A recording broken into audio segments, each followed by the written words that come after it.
Hi, Andrew. So great to see you here today. Thank you for joining us. Nice to kind of see you and meet you kind of in person. Yeah, well, we've had our chats through social media for a while and stuff, and Hmm. you've just been top of mind when it comes to one of the most amazing photographers in our beauty industry. You've worked with some of the major award-winning and high fashion stylists like Eugene Solomon, Angelo Seminara, Frank Apostolopoulos. I don't even know how to say his last name, but I know it's Greek. Jamie Furlan, just to name a few. So let's get started with, I just wanted to find out where you got started. Like, did you take photography in school, or did you kind of learn on your own? How did that all get started? Yeah, no, I actually studied criminology at university, and was getting to the end of my degree and was about to start a law degree. And then on basically on those summer holidays, I picked up a camera and I went off to Nepal in India just on holiday with a camera, and I didn't know how to use my camera. So when I got back, I was like, oh, I think I've taken some nice shots. And I said to a friend, I actually just want to learn how to use a camera properly. Like, it was a little Minolta SLR. So a friend of mine said, oh, my uncle's a photographer. Why don't you just go and hang out? So 3 weeks later, I rang this guy, started hanging out just for free, doing stuff in the dark room, kind of back in, I don't know, probably in the late 90s. And then I think 2 weeks later, I chucked in my law degree and I knew exactly what I wanted to do, and kind of everything changed from there on, you know. Yeah, well, that's a complete career shift. You must be a creative person to begin with, because you really have to have an eye and creativity to be able to be a photographer. Yeah, I think I always was when I was younger. I grew up probably a few hours out of Melbourne, and you're not kind of outback Australia, but you're kind of very craggy, kind of bushland, and a pretty harsh environment. And kind of going back to the 70s and 80s, it was pretty isolated.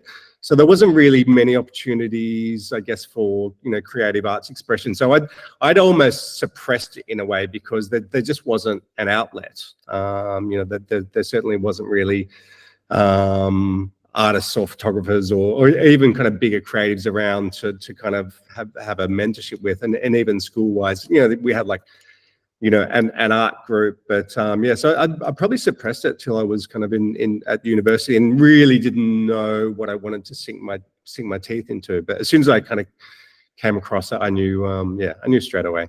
Yeah. And so how did you end up getting into, I'm just going to say, hair industry, not that you're fashion and hair and everything, but hair industry really has its own, our Academy Awards of the hair industry with all of our competitions. Where did that get started? Who was your first stylist that you worked with? Yeah, so when I moved to London with Kylie when it was probably 1997. I think we are like only 23 or 24, and we'd gone off for a couple of years.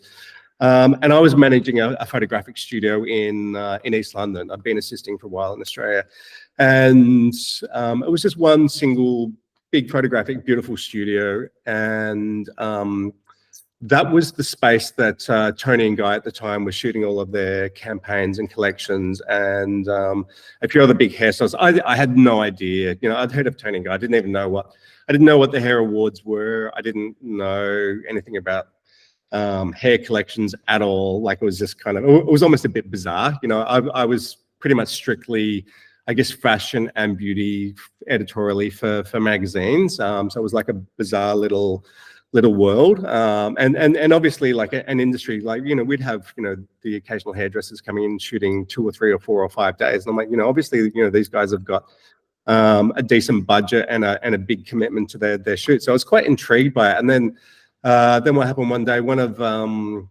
the studio's clients had come in for a shoot, and they'd actually booked for a 5-day to shoot, I think, 10 collections over 5 days. So you know how much work that is. Like, that's Yeah, how many models was that? I mean, it was a lot.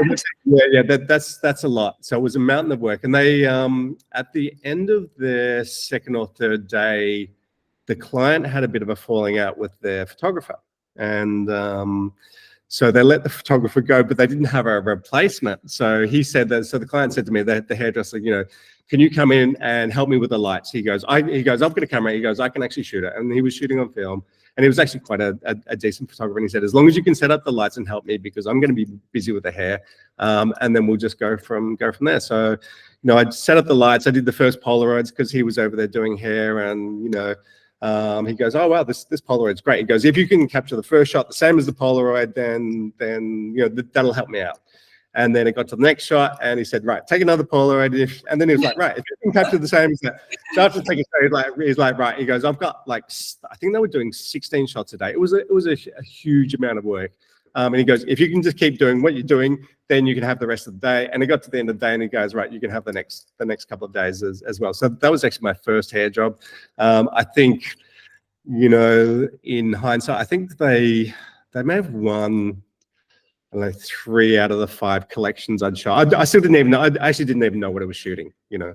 Well, I mean, if you started with Tony and Guy, you pretty much started at the top, right? So, yeah. I certainly had good people around me. Even though that wasn't Tony and Guy I was shooting for, but the client was a guy called Umberto Giannini, and he went on to win. Actually, ended up shooting his British hairdresser shoot a few months later, and he went on to win British Hairdresser of the Year with that collection.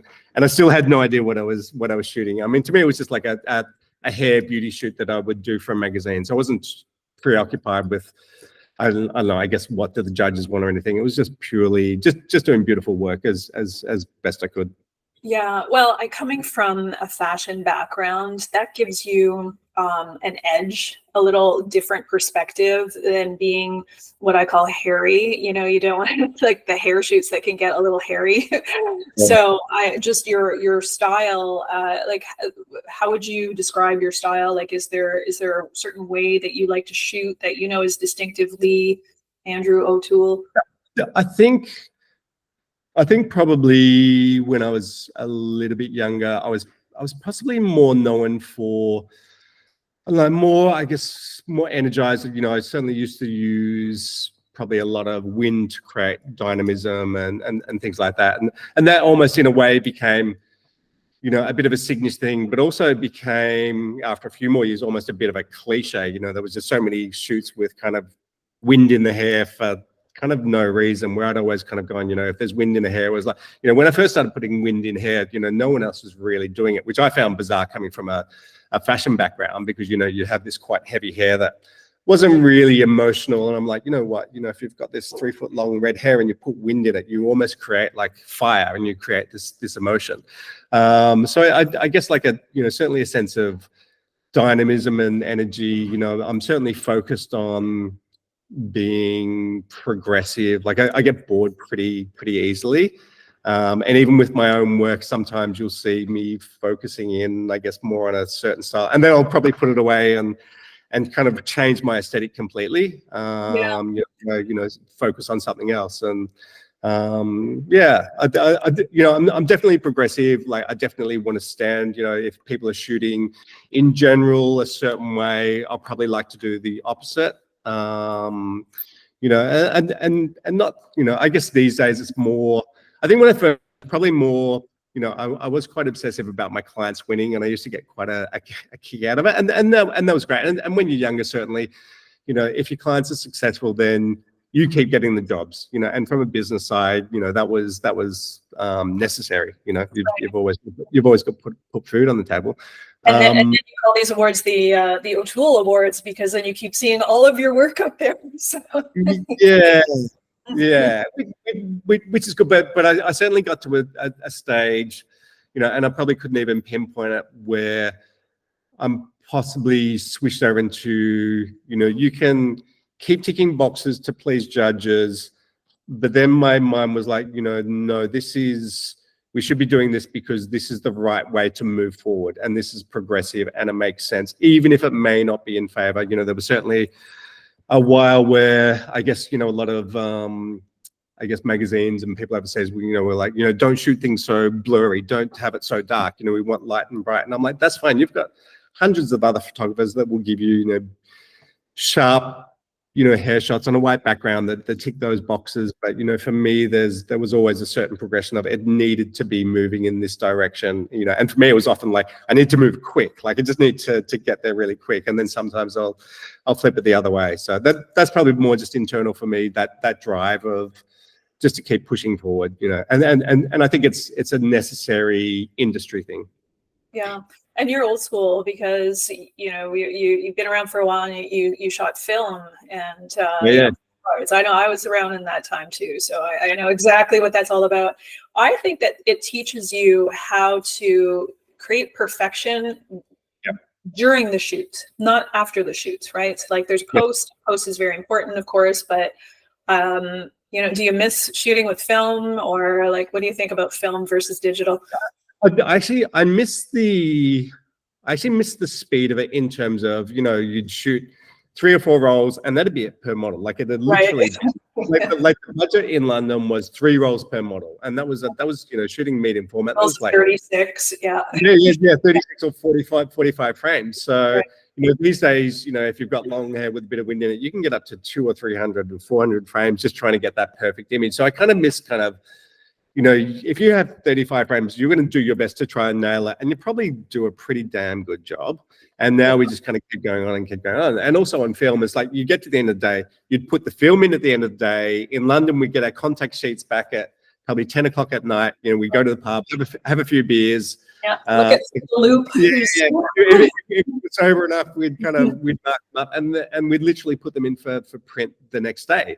There might have been a bit of literally hand airbrushing by paint, but the process was actually really quick. And it did force you to go, we have to get our stuff right on the day. So it's kind of nice going back to, I guess, having that background. And even now I'm very much, I very much know what I'm looking for when I shoot, and sometimes I'll kind of shoot, I think a lot of the younger guys I see working will just shoot a lot of stuff and hopefully it comes together in the edit and we can like throwing spaghetti at the wall and see what sticks kind of. Yeah, exactly. Where I'm more like, I usually know exactly where I want to shoot, and I will probably hone a shot on a certain angle specifically, maybe even for 50 or 100 shots of micro, because I know exactly what I need to get out of that shot. And I think that probably comes from that background of going, I had to nail it within 30 frames. I know I'm quite quick to go to that point. I might shoot a few more images because we have that luxury, but yeah, it certainly does extend the process, which can, it can be a bit boring, to be honest. Yeah, well, there's so much dynamic in like one look or one image or one model, right? You may have to or want to shoot from certain angles because that works better. So it really varies, even though you have a collection of how to shoot and what angles to shoot. That is always dynamic and changing.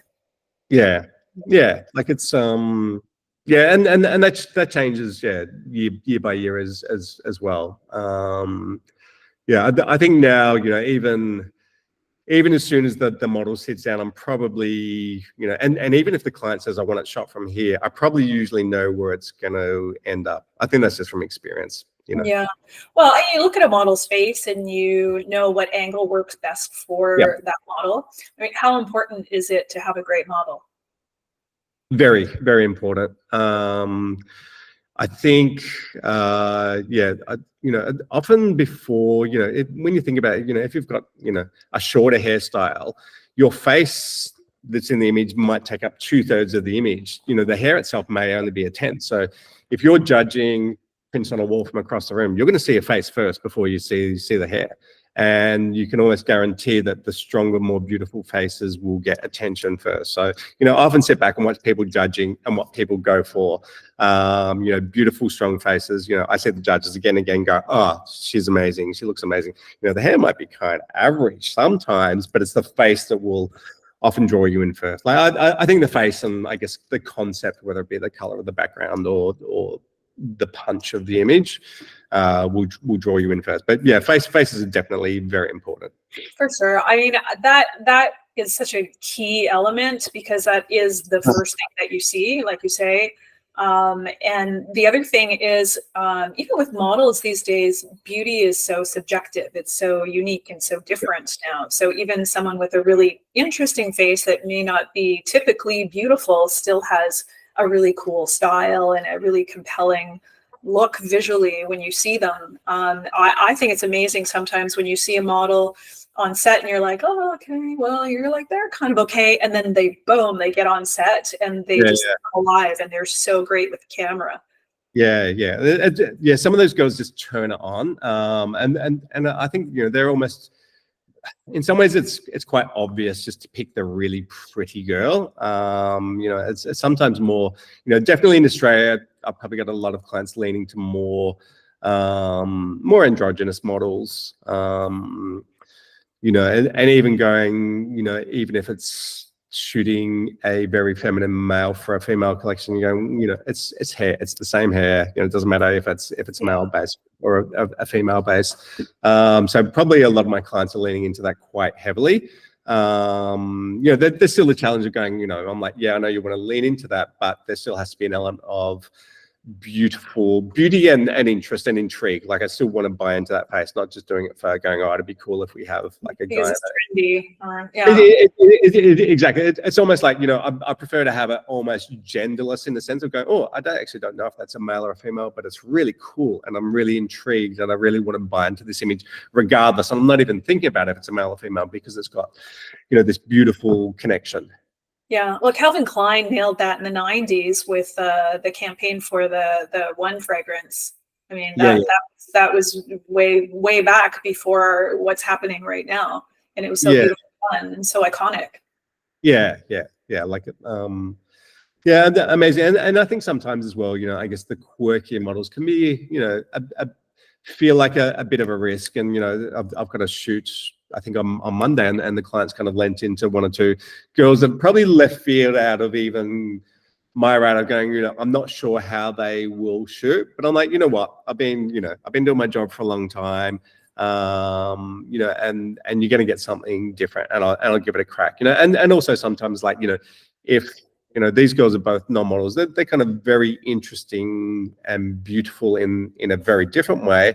And I think the conversation was like, right, if it doesn't work, do we have a backup option? You know, was it a wig on this model? Can we use it on one of the girls? But it's certainly worth trying to lean into those different areas, you know. Yeah. So when someone's shooting for a collection, do you find that it's best to have that backup, an extra model, because you're going to edit things out later, and it just may be that someone wasn't as strong when you're shooting for these awards and competitions? You have to make sure that everybody's strong, because if you have 3 or 5 in a collection and one is weak, it just brings it all down. So you really have to keep all of the images as strong and consistent as possible.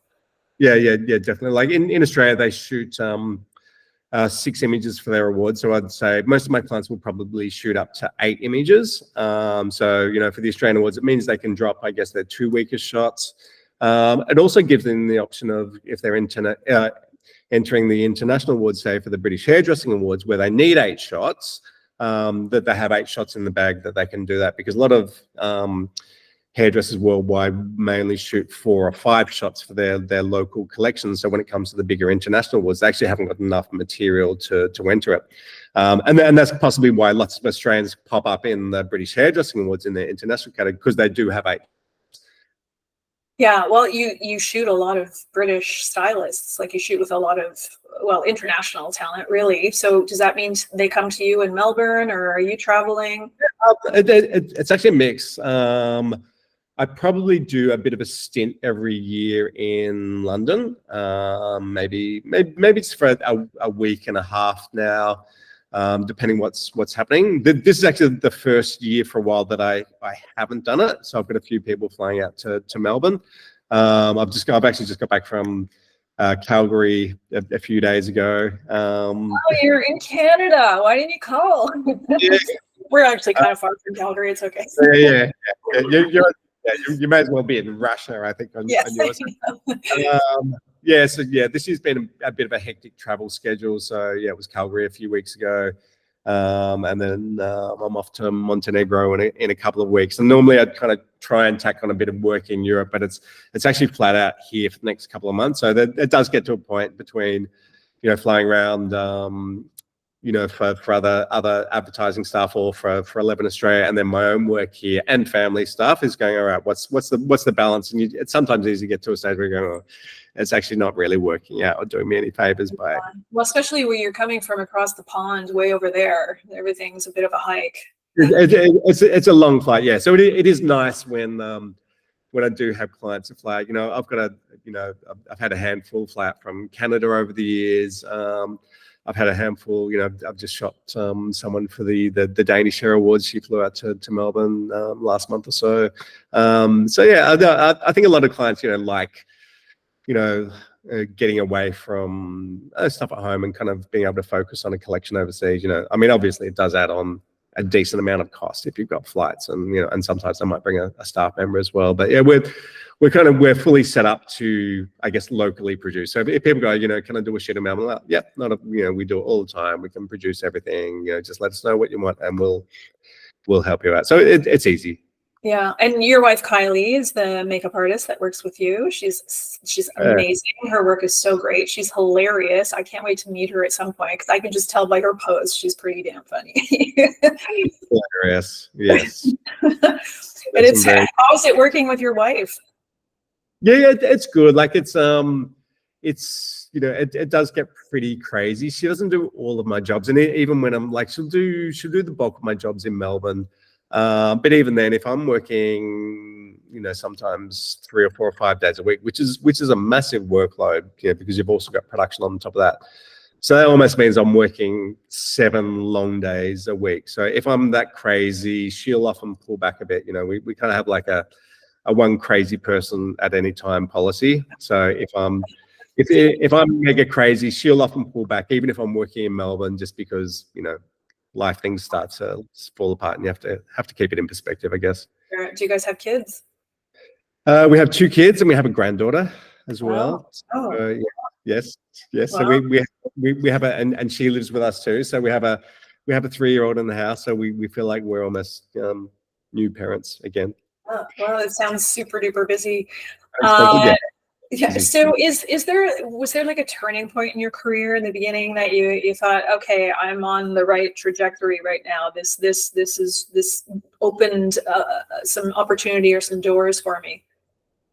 I think there probably wasn't a moment when I realized it was taken. I mean, there was definitely moments where I questioned if I was making the right decision. So I think when we moved back from London to Australia, so I just I've been assisting, not that long, for about probably 2 or 3 years, but I started shooting a lot in London.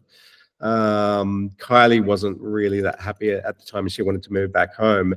And so I was like, oh, I've got a handful of clients that, are paying me money. I've never been paid, I was used to getting £5 an hour. So, people that pay me 20 or 30 pounds an hour was great. So to kind of have, a start in the industry and almost give that up to move back to Australia was really, really hard.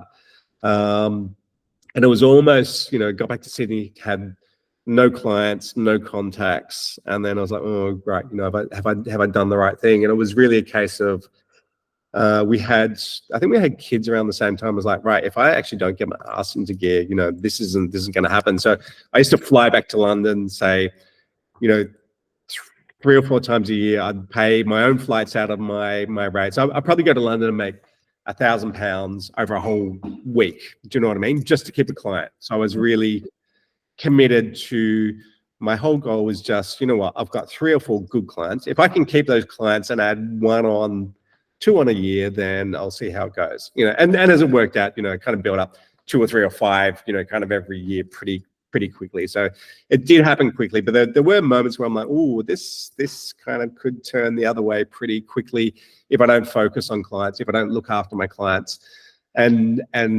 I guess over deliver. It was like really, regardless, even if you're a small client and shooting for the British Hair Awards, I'm going to give you a shoot that looks like a $100,000 production for British Vogue.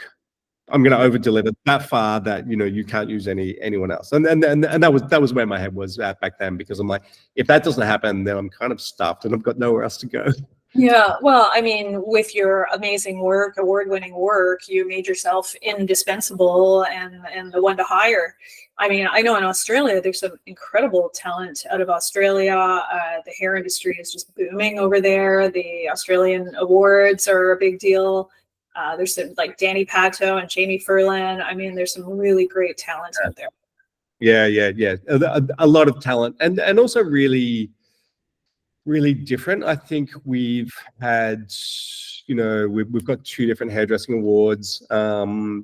I think the way that they're both run and especially judged has really dictated, I guess, the taste of Australian hairdressers and what they can lean into. You know, there's certainly way more editorial focused. They're definitely more fashion focused. You know, and often when I talk to my mates in the UK that judge the Australian awards, they're like, what's going on? It's like, you know, we're used to seeing everything much tighter, and people are shooting, you know, longer, and it's more fashion and things like that. And on that, you know, that's actually a luxury. Like I often feel like my UK clients feel a little bit more constrained in that people like things definitely a bit tighter and a bit more considered, where I think Australia can definitely lean into much more fashion focused things and be more progressive, just because of who our judging pool is. You know, we've got a great, really progressive judges that want to see progressive work. So that's been a massive advantage, I think, for the Australian industry, and certainly helps me lean into the stuff that I like shooting.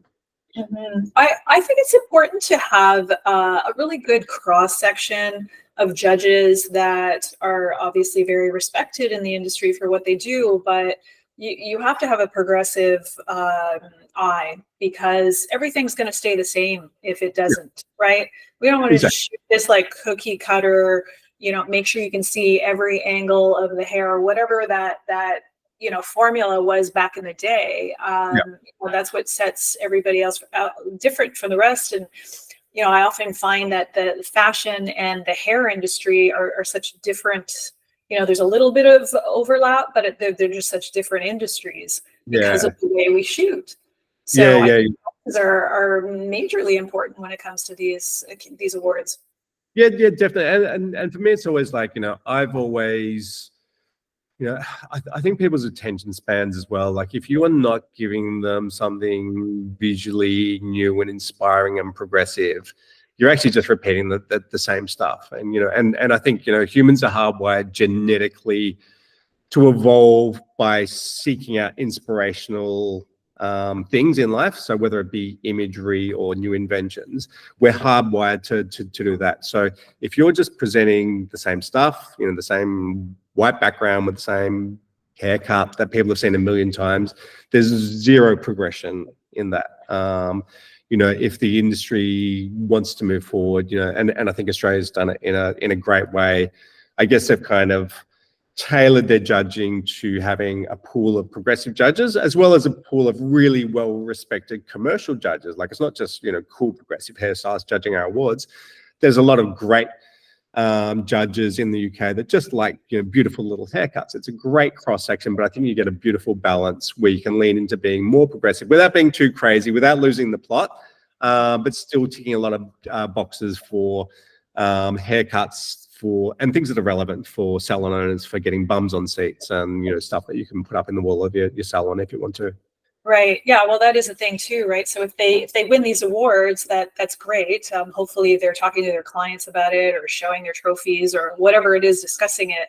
But yeah, there is definitely a difference in the hair awards type photography and your regular commercial, everyday wearable look, because you've got to kind of go just over the edge in order to like try and win these awards, because it can't be just normal.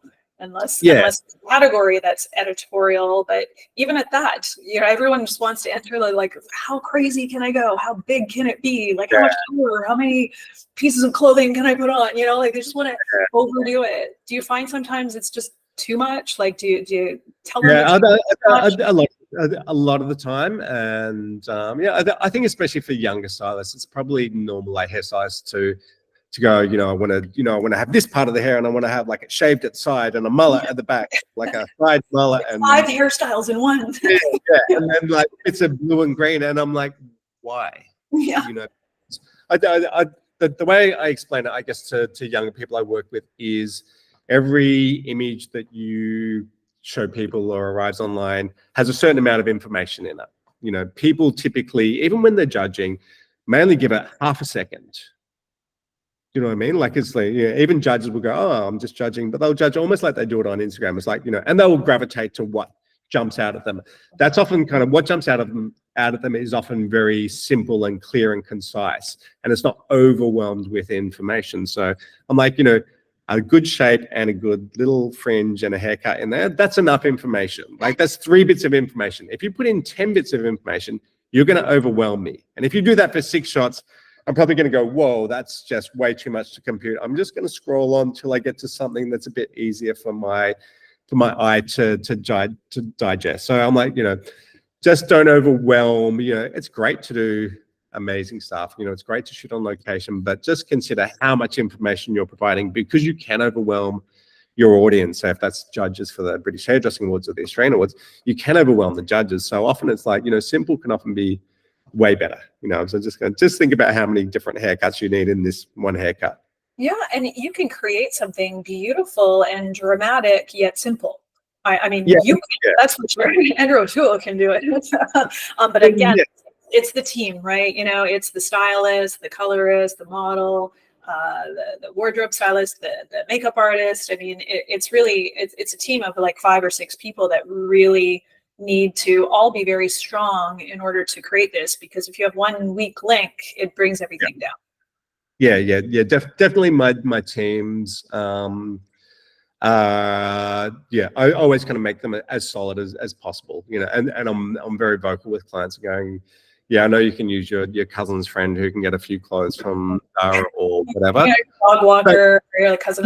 Yeah, exactly. And you can use your cousin as a model that, right. Had obviously a very long Christmas, it's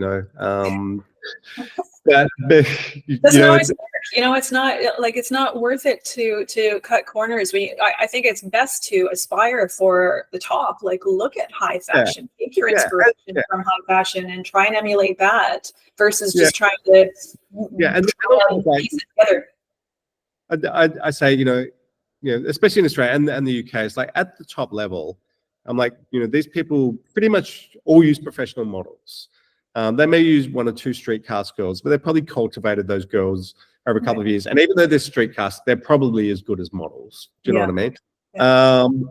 They're not just kind of random people. And that's who you're competing against.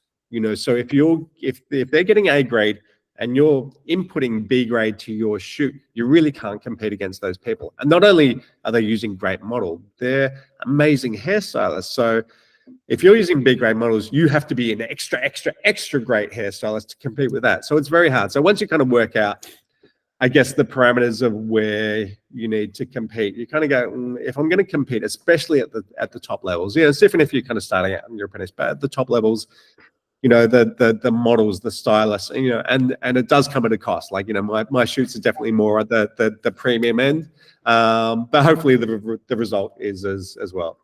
Yeah, absolutely. It sure is. What do you think about the young stylists? They're so concerned. Well, obviously you're shooting to win, and your whole thought process is I want to win. And you looked at what won last year and you want to kind of copy that idea. Yeah, probably biggest mistake ever. Yeah. It's actually the most obvious thing to do. And I can see, whenever anything wins, I'll often see a trend the next year, like, oh, I want to do that, and I'm going to do that because that wins. And I'm like, no, you have to consider things win or are successful in a point in time. Sometimes, I guess the what won in Australia last year was black and white and very kind of simple, and maybe that had a lot to do with everything else was shot in color and more kind of fashiony. So there's reasons why people win, and it's not, you can't take a cookie cutter approach and go, oh, now, black and white's back in, so I'm going to shoot black and white and that will win. People win because things are ready at a point in time. And if I was probably to give advice to people, it would be, just watch what's happening worldwide. A haircut's more in, or is longer styling? Is it more fashiony? Is it more kind of grungy? Is there more color in the hair? And watch those trends, and just kind of, if you can land at the right trend at the right time, and it's definitely, if I was to say to people, how does my brain work? I watch everything, I'm probably more fashion focused than, I don't look at too much Hereward stuff, but in terms of where fashion is at the time, if I can land a shoot at the right time when people don't even realize they want it, and that hits the right note, then that's probably going to be a very successful shoot. Not because someone did it last year. And to be honest, if I replicated a version of what won last year as a judge, when I see that, I'm like, I've already seen it. It might be a different shoot, but I've already seen this. So those shoots that are so unexpected because the background's so different, or even it could be it's so simple and pure, is probably what will grab me. And if you're copying what I've already seen last year, as a judge, I'm like, I've already seen it. And then you go, oh wow, this one's new. Like, it's got a pink background. So don't go down that approach. Take it on board as, is this part of a bigger trend? Are people shooting longer or tighter or more fashiony or more simple? But I certainly wouldn't go, yeah, you'll be successful if you follow what won last year. Yeah, well, there's something to be said about shooting a style and a look that's really unique to you, like really your own style. And there's a lot of stylists out there that do have their unique style. They must collaborate with you on creative direction, or do they come to you with creative direction? I guess it's a bit of both.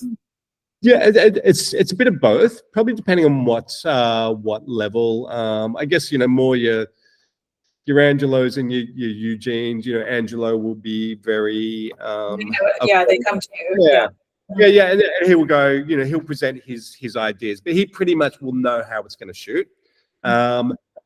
More, I guess, a lot of the younger guys in Australia, your Jamie Fallon, Jamie's only in his 30s, and Lyndall, who won last year, I think, probably late 30s. These guys are young.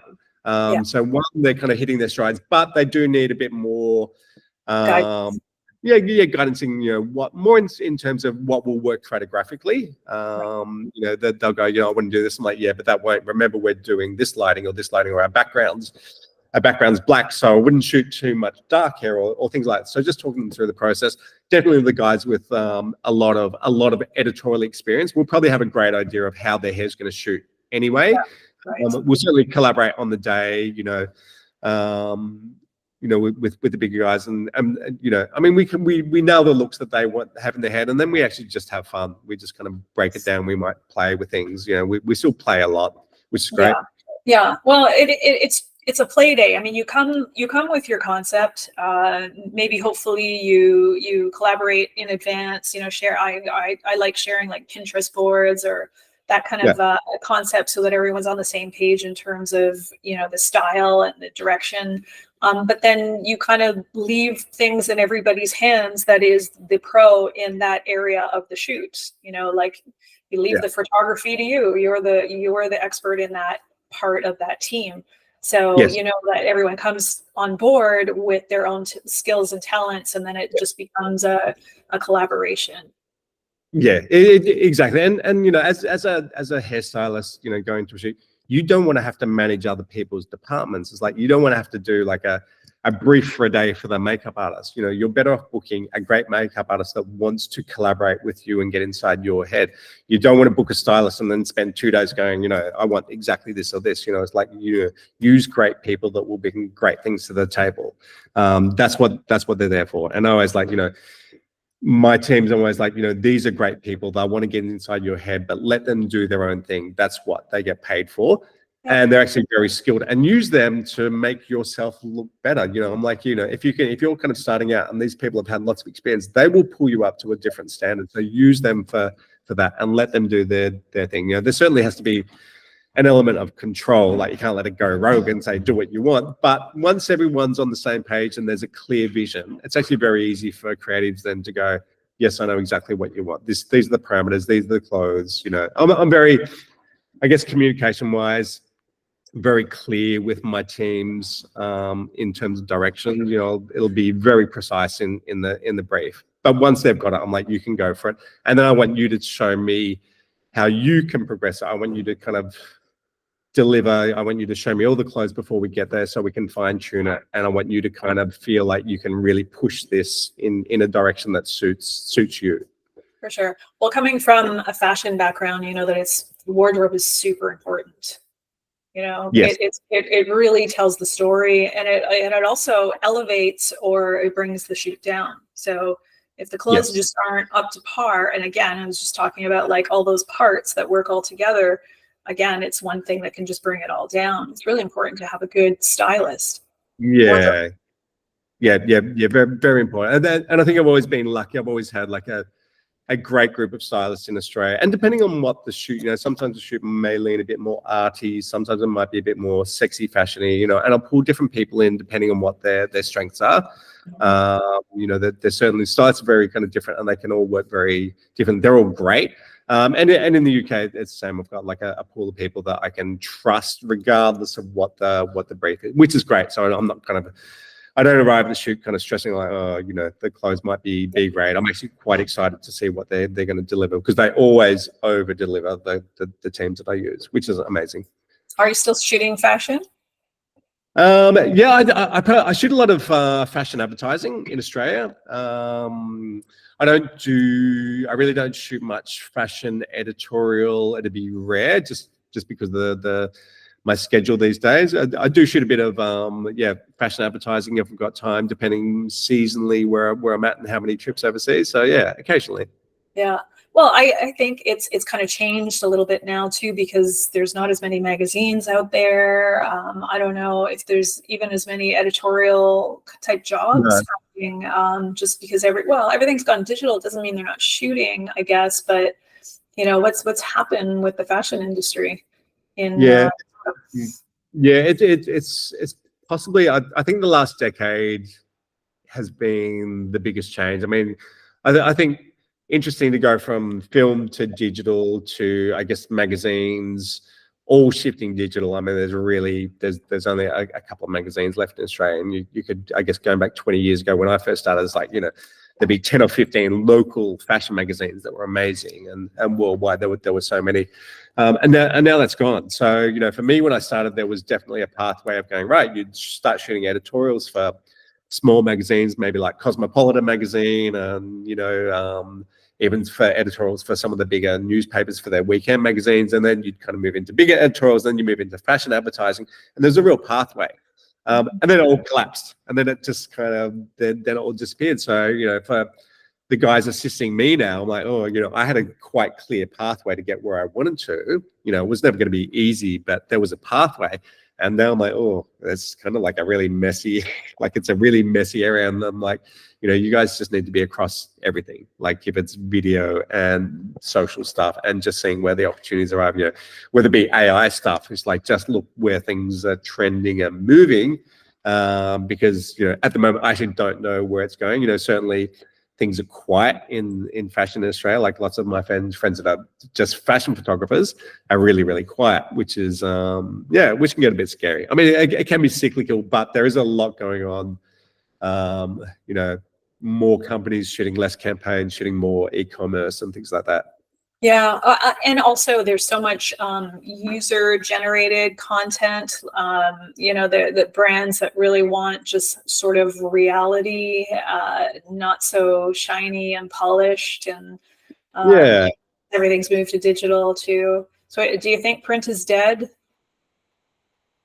For the main, it is, which is a shame. I mean, it's certainly now. It's funny. It's like, I walked into a place the other day and saw a fashion magazine on the table. I'm like, oh wow, this is like a luxury experience. It was like, it was like, dazed and confused. Like it was quite a typical, but it felt so luxury. So magazines and print is very, very niche. I mean, same as shooting film. Like people are still doing it. It's still around.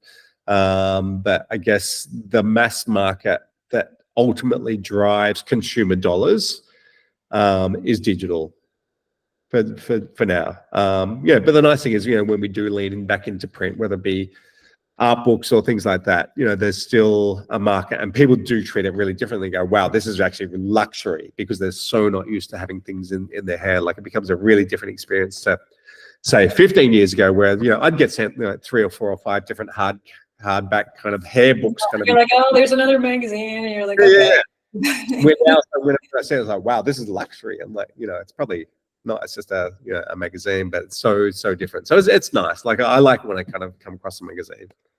Yeah, so as a beauty editor, formerly with Canadian Hairdresser Magazine or Canadian Pro Beauty, we featured you there. I had to hold back from not giving you 50 pages because I love your work so much.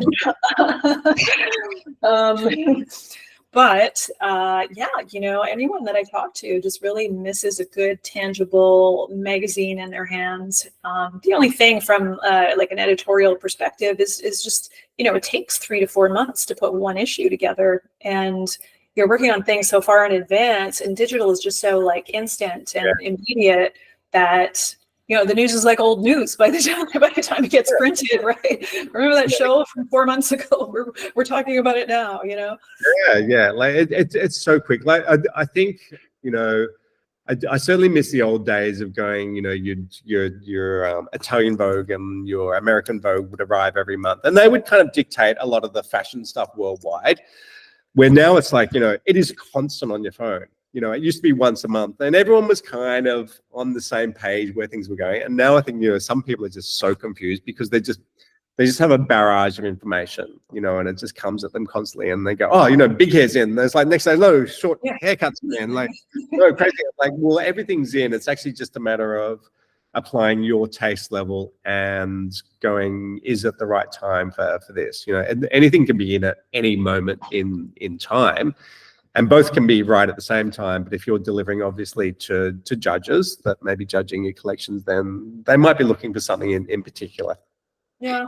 Well, again, I just feel like right now times are all about individuality and self-expression and uniqueness and authentic style and just over the top, whatever that might be. So it's hard to even define trends anymore because it's whatever's authentically you, whether you're a stylist or you're an influencer, whatever that message you're getting across. The trend is no trend. The trend is just be you. Exactly. And it's, and I think, being, you certainly have to rely. It was a lot easier to follow trends. It was definitely more obvious. And I think now it's like you have to rely more on your gut instinct of going, right, what appeals to me? Because everything's actually coming at you. Every version of everything seems to be coming every day. So it's more kind of back on what is appealing to you and how do you want to express yourself, emotionally and how's that developed, and there's really no wrong answer. It's just certain things will appeal more at certain times if you hit the right note. You hit the mark. Yeah. So what are you doing lately? Is there I noticed you had some classes coming up. You did some in Melbourne already. What are those? Yeah, so I've done a few master classes in Melbourne, which are two-day master classes. I've done a few small ones in the UK, a different format, a smaller format. The Melbourne ones, hopefully, and I will chat to you later if I can get it up and running in hopefully Canada later on this year, which is basically a 2-day masterclass for hairdressers. Just to inform them of everything that they could possibly need to know to get, well, kind of to rapidly accelerate from here to here in a short amount of time. I guess hairdressers, and you would have seen this over the years, can spend 5 or 10 years getting to a place and spending, a shitload of money. And then they go, right, now I'm kind of ready to start putting runs on the board. So this is really like for people like an accelerated program of like, it's all the essential bits that you're probably going to make a lot of mistakes over, and you do have to learn a lot yourself. But I'm going to tell you all of my best clients, why they're the best clients and what they do to get there, what their preparation time is, how they organize their mood boards, how they approach models, how they kind of do everything. So literally everything from starting point to the shoot day. I can't show you how to do, beautiful curls, but I can give you everything else. You can talk about the process.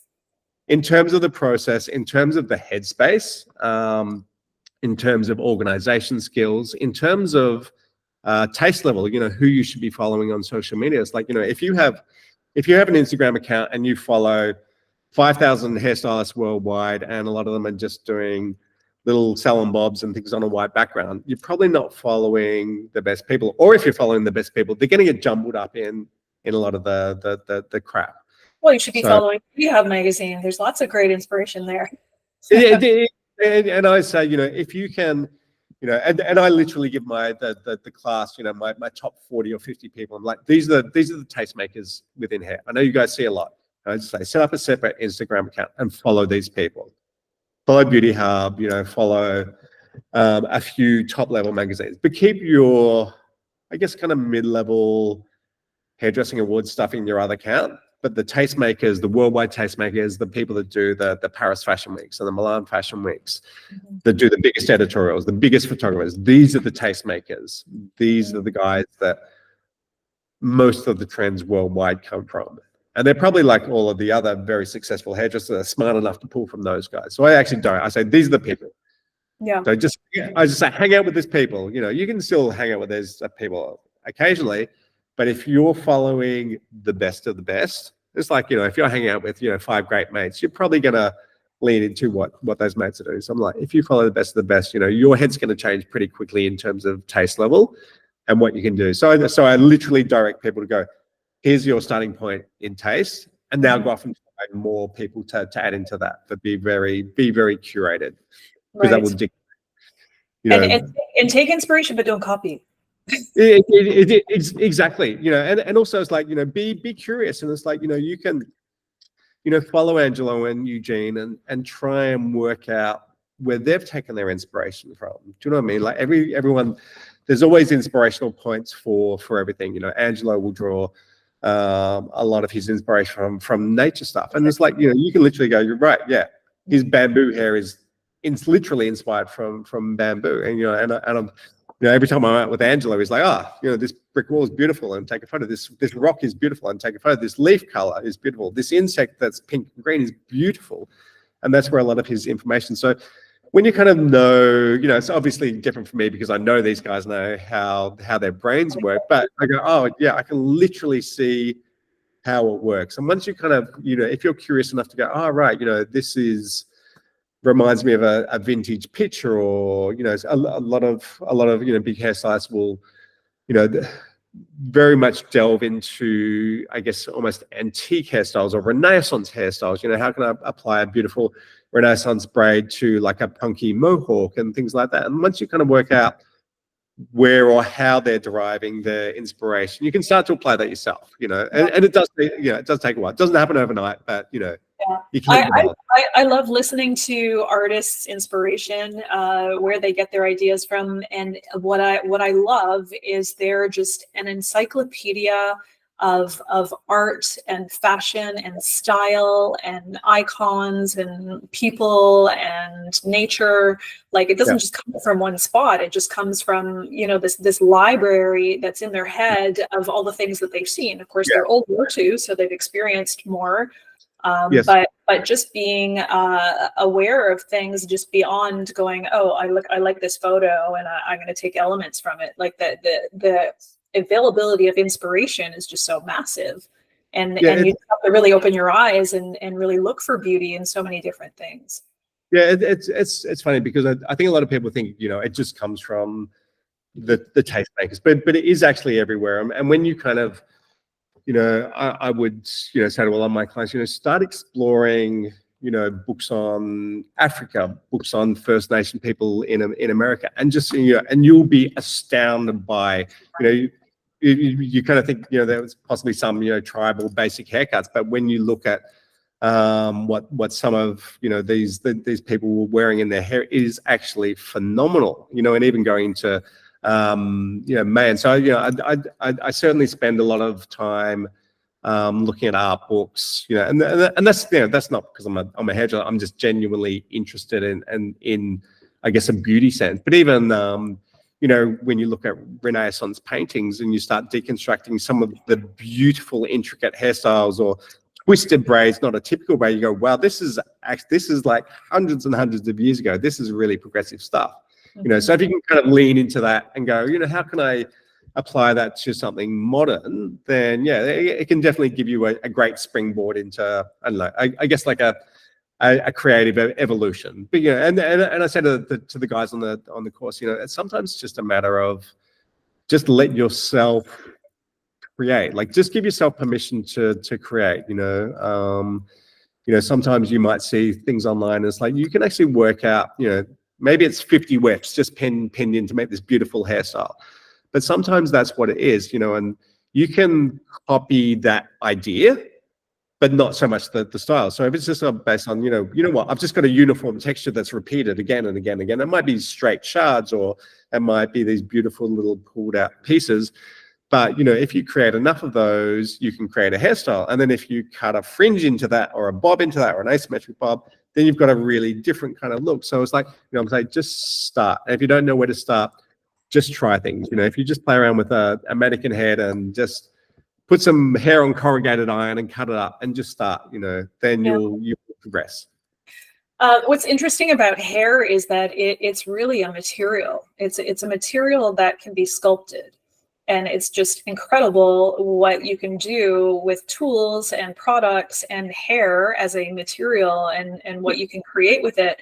And then maybe you get into a concept and you you start somewhere, but then the mistake happens, and then that's brilliant. Yeah, and often it's the mistake that makes it. And I guess with younger clients, it's very natural for them to lean into copying the best work in the way, and it's really natural. And I say to them, don't stress too much about it. I know it's going to happen. But I also know that because you're a junior hairstylist, there's probably going to be some mistakes in there. And often those mistakes can be the gem of, you know, even though you've got this red glitter hair, because of this mistake, it's now going to sit here. And that's actually really cool. Oops, I put an extra cut on that side and that dropped, but that looks really cool. And now we're shooting from this angle, and that's amazing. Exactly. So I don't get too concerned with my, I guess, younger hairstylists kind of copying stuff, because I know technically there's an exercise, I think, for them to go, yes, I know I could create this. So I think they feel validated technically.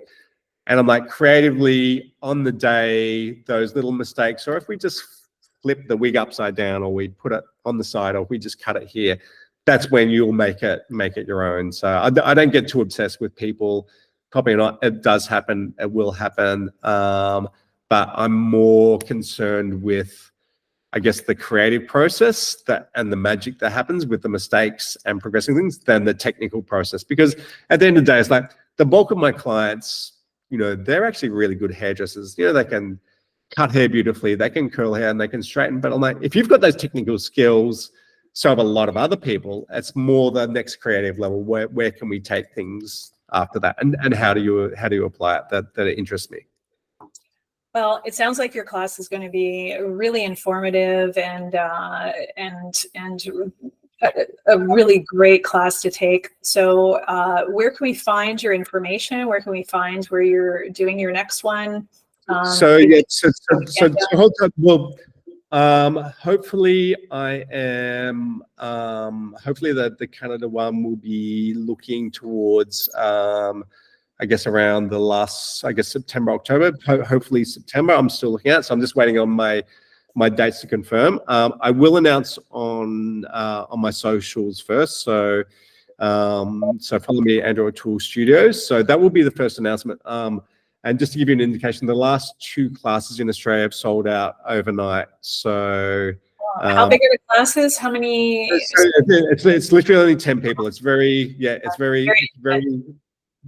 small. Like, I really like mentoring small groups of people. I really like delivering information that people, I think when I deliver that to, you know, I have delivered it to larger classes, but I feel like when it's capped at 10 people, you can really get inside their heads, and you can actually kind of, you know, say, you know, if you've got a shoot come out, I can actually help you with your shoot. You know, what are your problems? And also, it's like the second day we usually we shoot on the second day. So, you know, having 10 people is manageable. You know, so the people that do the class will get to shoot with me on the second day. And we kind of change around the format sometimes. You know, in Australia, the last class we spent half the day doing one session on using hair wefts, I guess, the right way, and putting hair wefts in. And then we also did another session on doing wig wraps. So how to wig wrap a hair perfectly every time, because that's one of the things. Even some of my top stylists have never been taught those basic practical skills. And I'm like, you know, at the top level, unless you're doing those things pretty well using wigs and wefts, then you can only get so far once you know that information. So a lot of these guys, you know, have only done a handful of shoots, but in terms of the information they've got, they probably actually know a lot more information than a lot of my top stylists that have never actually been taught, and they've been doing it for 10 or 15 years, but you know, they just haven't been taught that information. Yeah, well, they've learned it themselves. They've just winged it. You know, years ago, I remember being on a shoot where they wanted the hair to be super tall, and they put a can of hairspray in the hair, and then just sort of wrapped around the can of hairspray. So of course we never have to worry about the back of the head when it comes to photo shoots. Yeah. There's certainly lots of tricks, and yeah, I try and demystify a lot of, but also kind of just walk people through, I guess, the type of images. You know, sometimes you kind of think, oh, you know, these big hairstylists, you know, they're geniuses in what they do, and that's why their work's good. And yeah, they are very, very creative people, but they really look and they practice. You know, these things, they don't arrive on chance. You know, by chance on set. It's like, you know, their practice. You know, Angelo will put things on a mannequin head and go, you know, he'll send me photos and go, we can shoot it this way, or we can shoot it this way, or we can shoot it this way. And I'm like, wow, it already looks amazing on your phone, so I know it's going to shoot well. But you know, it doesn't happen by chance. So it's more exploring why things work. You know, how to be curious about how other people's, you know, the best stuff in the world works, and kind of breaking that down and going, you know, why, you know, having this beautiful reference, but why does it work? It's not just because the hairstyle is cool, it's because it's black and white and the hair is very sharp, and being curious and breaking it down into going, this is why it works, not just because it's cool. Yeah. Well, it sounds like a fantastic workshop. I think one would learn tons from that, and you know, if a little bit of your creativity gets to rub off on them, then that's the win-win. So thank you so much for this conversation. I mean, I could literally talk to you for like another couple hours about fashion and beauty and photography and shoots and all that kind of stuff. But I really appreciate your time from across the pond. And I'm a massive, massive fan. Your work is fantastic, and keep doing all the great things that you do. Thank you, and I will see you, fingers crossed, in September. Yeah. I'm gonna. If there's any way I can assist or help, yeah, we can chat about that. But I'm happy to do so, and of course, Beauty Hub will be there. Awesome. All right. So. Okay. Thank you.